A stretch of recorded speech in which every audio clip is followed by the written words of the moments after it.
শীতকে আগমন জানিয়ে সন্ধ্যাবেলায় রান্না করে ফেললাম পাতলা খিচুড়ি। তো হ্যালো এভরিওয়ান, আসসালামু আলাইকুম। সবাই কেমন আছেন? তো আজকে আমরা বাড়ির সবাই মিলে প্ল্যান করে ফেললাম পিকনিকের। তো প্ল্যান করতে দেরি, কিন্তু আয়োজন করতে দেরি হয়নি। এই তো আয়োজন করে সবাই মিলে রান্নার কাজে লেগে পড়েছি।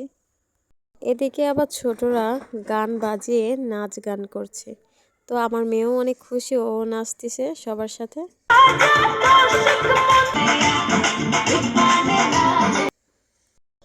এদিকে রান্না শুরু করা হয়ে গেছে। তো আমরা সবাই মিলে রান্না করছি শীতের ভিতরে। শীতের রাতে সবাই মিলে একসাথে এভাবে পিকনিক করতে খুবই ভালো লাগে।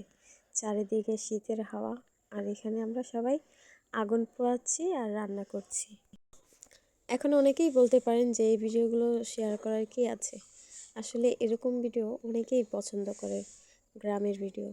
আর সবাই মিলে একসাথে পিকনিক করা, এটা এখন আর সচরাচর হয় না, হয়ে ওঠে না। ছোটোবেলায় হয়ে উঠতো, কিন্তু এখন হয় না। তাই আমার এই ভিডিওর মাধ্যমে অনেকের ছোটোবেলাটা মনে পড়ে যাবে।